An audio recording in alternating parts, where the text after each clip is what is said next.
YOLO directed by ജിൻ. ഒരു Korean cinema ആണെന്നാണ് വിചാരിച്ചിട്ടൊക്കെയാണ് കയറിയെന്നുണ്ടെങ്കിൽ പടം ഒരു ചൈനീസ് പടമാണ്. ചൈനീസ് പടമാണ്, അതൊക്കെ മാറ്റി നിർത്തുക, അത് ഏത് ഭാഷ എന്നുള്ളതല്ല. പക്ഷെ പടം ഒരു കിടിലം പടം. പക്ഷെ അത് എല്ലാവർക്കും ഇഷ്ടപ്പെടുമോ എന്നുള്ളതൊരു സംശയമാണ്. കാരണം ഇത് ഭയങ്കര റിയലിസ്റ്റിക് ആയിട്ടാണ് പോകുന്നത്. അതായത് അത് കാരണം അതിന്റെ പോസ്റ്ററൊക്കെ കാണുന്ന സമയത്ത് ബോക്സിങ് കാര്യങ്ങളൊക്കെ പ്രതീക്ഷിച്ചിട്ടാണ് നമ്മൾ കയറുക. പക്ഷെ അതിന് ബോക്സിംഗ് ഉണ്ടെന്നുണ്ടെങ്കിലും അത് അങ്ങനെ ത്രില്ലടിപ്പിക്കുന്ന രീതിയിലൊന്നും തന്നെ ഒരു എലമെന്റ് പോലും ത്രില്ലടിപ്പിക്കുന്ന രീതിയിൽ ഈ ഒരു സിനിമയിലില്ല. അതേപോലെ തന്നെ സിനിമന്റെ ആദ്യത്തെ ഒരു 1-1.5 മണിക്കൂറൊക്കെ ഭയങ്കര ബോറിംഗ് ആണ്. പക്ഷെ എന്നിട്ടും ഈ ഒരു സിനിമ നല്ലത് എന്നുള്ളത് പറയാനുള്ളതിന്റെ ആദ്യത്തെ കാരണം എന്ന് വെച്ച് കഴിഞ്ഞിട്ടുണ്ടെങ്കിൽ ഇതിന്റെ ഒരു ക്യാരക്ടർ ഉണ്ടല്ലോ. ഈ ഒരു ക്യാരക്ടർ അതായത് ഒന്നാമത്തെ നടിന്റെ കാര്യം ഞാൻ പറയട്ടാ, അതിക്ക് ഞാൻ വരാം. ഈ മൂപ്പത്തിയേര് ഇതിൽ നല്ല തടിച്ചിട്ട് ഉള്ള ഒരു സമയമുണ്ട്. ഇതിൽ നല്ല തടിച്ചു ഇങ്ങനെ, അതായത് ഈ സിനിമയിൽ കാണിക്കുന്നത് തിന്നാക്കെടുക്കുക വേറെ ഒരു പണിയില്ല. അത് മേലാൻ അങ്ങനെ ഒരു സംഭവം ഇല്ല. അങ്ങനെ ഭയങ്കര ബോറിംഗ് ആയിട്ടുള്ള ഒരു ലൈഫ്. ഇങ്ങനെ എപ്പോഴും ഉറങ്ങുക, മനസ്സിലായി. ഒരു 12-15 മണിക്കൂറൊക്കെ ചിലരൊക്കെ ഉറങ്ങുമല്ലോ. അങ്ങനെ ഉറങ്ങി ഒരു ഭയങ്കര നീക്കണ തിന്നാനോ അതൊന്നും ഇതിന് പിന്നെ കൊടുക്കും. ഒരു ഉപയോഗം ആർക്കും ഒരു ഇതും ഇല്ലാതെ ഇങ്ങനെ നടക്കണ ഒരു ലൈഫ്.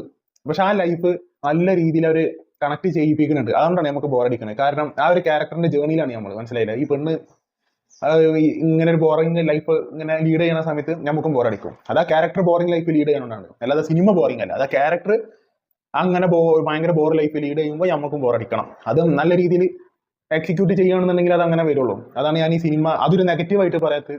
അതുകൊണ്ടാണ്. പിന്നെ ഈ ഒരു സിനിമ എന്ന് വെച്ചിട്ടുണ്ടെങ്കിൽ ഈ സിനിമയിലേക്ക് ഈ ഒരു നടി 50 കിലോ ആണ് കുറച്ചത്. 50 കിലോ.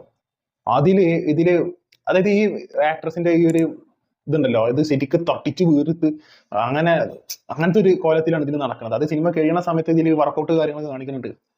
പക്ഷെ നമുക്ക് വിശ്വസിക്കാൻ പറ്റൂല. അത് ഇങ്ങോട്ട് ട്രാൻസ്ഫോം ചെയ്തിട്ട് ഇത് ഇവളെ ഇരുന്ന് ഇത്രയും നേരം നമ്മൾ ഈ 1-1.5 മണിക്കൂർ കണ്ടുകൊണ്ടിരുന്നുള്ളത് നമുക്ക് വിശ്വസിക്കാൻ പറ്റാത്ത രീതിയിലേക്ക് ട്രാൻസ്ഫോർമേഷൻ ഉണ്ട്. അത് ശരിക്കും ഈ സിനിമയ്ക്ക് വേണ്ടി ചെയ്താണ്. ഭയങ്കര കയ്യടി അർഹിക്കുന്ന സംഭവമാണ് അത്, സത്യം പറയാം. അതേപോലെ തന്നെ ഇതിത്തെ ഈ ഒരു ക്യാരക്ടറിന്റെ സ്വഭാവം എന്താണെന്ന് വെച്ച് കഴിഞ്ഞിട്ടുണ്ടെങ്കിൽ ഈ തടിച്ച് നടക്കുന്ന സമയത്ത് എല്ലാവരും പോയി സഹായിക്കും, മനസ്സിലായില്ല. എന്ന് വെച്ചാൽ ആരോടും നോ പറയില്ല, എല്ലാത്തിനും യെസ് ആണ്. അങ്ങനത്തെ ഒരു ക്യാരക്ടറാണ്. അപ്പൊ എല്ലാവരും ഇത് പാവായോണ്ട് തന്നെ എല്ലാവരും വന്നിട്ട് സ്വന്തം നേട്ടങ്ങൾക്ക് ഉപയോഗിച്ചിട്ട് ഒഴിവാക്കിയിട്ട് പോകും. അത് അങ്ങനെയാണ് പോണത് ഈ സിനിമ, മനസ്സിലായില്ല. എന്നിട്ട് അത് പഠിക്കൂല, കിട്ടിയാലും പഠിക്കൊന്നുമില്ല. പിന്നെ അത് ഒരു സമയം കഴിയുമ്പോൾ പിന്നെ ട്രാൻസ്ഫോം ചെയ്യണം, ഒരു ബോക്സിങ്ങിന് ചേരണം എന്നുള്ള ഒരു തീരുമാനം എടുത്തിട്ട് അവിടെ നിന്നാണ് സിനിമ എൻഗേജിങ് ആയി പോകുന്നത്. പിന്നെ ക്ലൈമാക്സിനോട് ഒക്കെ അടുക്കുന്ന സമയത്ത് നല്ല രീതിയിൽ എൻഗേജിങ് ആയിട്ടാണ് ആ സിനിമ ഫിനിഷ് ചെയ്യുന്നത്. സോ സിനിമ എന്ന് പറയുന്നത് കിടിലൻ സിനിമ തന്നെയാണ്, മനസ്സിലായില്ല. അത് ക്യാരക്ടർ ബോറിംഗ് ലൈഫ് ലീഡ് ചെയ്യുമ്പോൾ നമുക്ക് ബോറടിക്കും. പക്ഷെ നല്ല ഇൻട്രസ്റ്റിംഗ് ആയിട്ടുള്ള ബോക്സിങ്ങും കാര്യങ്ങളും വർക്കൗട്ടിലൊക്കെ നീങ്ങുന്ന സമയത്ത് സിനിമ എൻഗേജിംഗ് ആയിട്ട് മാറുന്നുണ്ട്, മനസ്സിലായില്ല. അങ്ങനെയാണ് സിനിമന്റെ ഒരു പോക്ക് എന്ന് പറയുന്നത്. പിന്നെ ബോക്സിങ്ങിലേക്ക് മാറുമ്പോൾ ഇതിലൊരു ഷോട്ട് ഉണ്ട്. ഇതില് മറ്റേ ഷാഡോ ബോക്സിംഗ് ഉണ്ടല്ലോ. ഷാഡോ ബോക്സിംഗ് ചെയ്യുന്ന സമയത്ത് ഇങ്ങനെ ബോക്സ് ചെയ്യില്ല, വെറുതെ ഇങ്ങനെ എയറിൽ നിന്നിട്ട് ഇങ്ങനെ കൈ ആരും ഉണ്ടാവില്ല.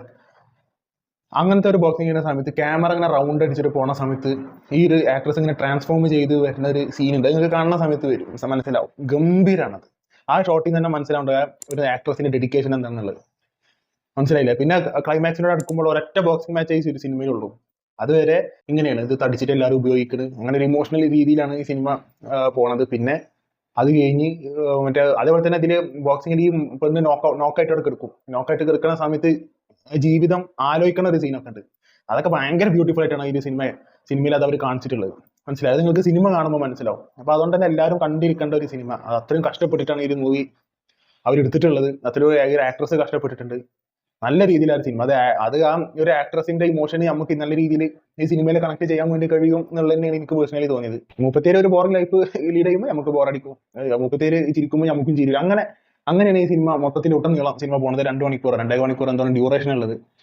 അപ്പൊ ചിലവർക്ക് ലാഗ് അടിക്കും, കാരണം തിന്നാക്കെടുക്കുക അങ്ങനെ കുറെ ഒരു സിനിമയുടെ ഒരു ഭാഗം പോണ സമയത്ത് കുറച്ച് ഫ്രസ്ട്രേറ്റിംഗ് ആണ്. പക്ഷെ ആ ലൈഫ് തന്നെ അങ്ങനെയാണല്ലോ. ആ ലൈഫ് ശരിക്കും നിങ്ങൾ തന്നെ ആലോചിച്ചാൽ അങ്ങനത്തെ ഒരു ലൈഫ് ലീഡ് ചെയ്യണമെന്നുണ്ടെങ്കിൽ നമുക്ക് എന്തായാലും ബോറടിക്കും. അപ്പൊ ആ ഒരു ബോറടിയാണ് സിനിമന്റെ ഭാഗത്തുനിന്ന് വന്നിട്ടുള്ളത്. പക്ഷെ അത് നെഗറ്റീവായിട്ട് പറയാൻ പറ്റൂല. അത് ആ ഒരു ജേർണി ആണല്ലോ അത്. അപ്പൊ അത് നമുക്ക് ആ ഒരു ജേർണിയിൽ വരുന്ന സംഭവങ്ങളൊക്കെ നമുക്ക് ഫീൽ ചെയ്യണമെന്നുള്ളൂ. അങ്ങനത്തെ ഒരു പ്രശ്നം മാത്രമേ ഉള്ളൂ. കാരണം ഒരു സിനിമയുടെ ഒരു ഭാഗം അങ്ങനെ പോവല്ലേ. അപ്പൊ അങ്ങനത്തെ ഒരു പ്രശ്നം മാത്രമേ ഉള്ളൂ. അതല്ലാതെ സിനിമ എന്ന് വെച്ച് കഴിഞ്ഞിട്ടുണ്ടെങ്കിൽ കണ്ടിരിക്കാൻ പറ്റിയ ഒരു ത്രില്ലിങ്ങോ കാര്യങ്ങളോ ഒന്നുമില്ല. ഒരു ഡ്രാമ അല്ലെങ്കിൽ കോമഡി ഡ്രാമ അല്ലെങ്കിൽ ഒരു ഇമോഷണൽ ഡ്രാമ അങ്ങനത്തെ ഒരു കണത്തിൽ പെടുത്താൻ പറ്റിയ ഒരു സിനിമയാണ് യോളോ എന്ന് പറയുന്നത്.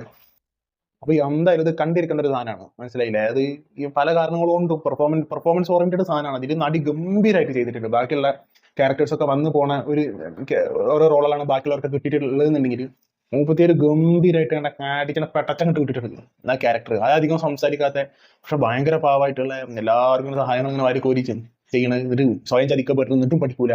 അപ്പോൾ അങ്ങനത്തെ ഒരാളൊരു ബോഡി ലാംഗ്വേജ് ഉണ്ടാവില്ല. ആ ബോഡി ലാംഗ്വേജ് ഒക്കെ ആ തടിച്ചിരിക്കുന്ന സമയത്തിന് ഒന്നല്ല മുപ്പത്തേക്ക്. അതാണ് ഞാൻ പറഞ്ഞത്, ഈ ഒരു സിനിമ കണ്ടിരിക്കേണ്ട ഒരു സിനിമയാണ്. അത് ഇങ്ങനത്തെ ഒരു ഡ്രാമ മൂവീസ് ഇഷ്ടമാണെന്നുണ്ടെങ്കിൽ, ഡ്രാമ മൂവീസ് നല്ല രീതിയിൽ എക്സിക്യൂട്ട് ചെയ്തിട്ടുള്ള ഒരു ഡ്രാമ മൂവിയാണ്, അത് നിങ്ങൾക്ക് കാണാൻ ഇഷ്ടമാണ്. ത്രില്ലിംഗ് ആയിട്ടുള്ള സാധനങ്ങളൊന്നുമില്ല. കാരണം ബോക്സിംഗ് നമ്മൾ ക്രീഡ് പ്രതീക്ഷിച്ചിട്ടൊന്നും പോകരുത്. അതുകൊണ്ടാണ് ഞാൻ പറയുന്നത്, ത്രില്ലിംഗ് ആയിട്ടുള്ള ഒരൊറ്റ സാധനം പോലും ഇതിലില്ല. ബട്ട് സ്റ്റിൽ ആ സിനിമ എന്താണോ ഡെലിവറി ചെയ്യാൻ ഉദ്ദേശിച്ചിട്ടുള്ളത് അത് വൃത്തിക്ക് ഡെലിവറി ചെയ്തിട്ടുണ്ട് എന്നുള്ളതിന് എനിക്ക് പേഴ്സണലി തോന്നിയത്. അപ്പോൾ ഡെഫിനറ്റ്ലി നിങ്ങൾ സിനിമ കണ്ടിരിക്കാൻ വേണ്ടി ശ്രമിക്കുക. നിങ്ങൾ സിനിമ കണ്ടിട്ടുള്ള ആൾക്കാരാണെന്നുണ്ടെങ്കിൽ താഴെ കമന്റ് ബോക്സിൽ അഭിപ്രായം പങ്കുവെക്കുക. This are talks signing out.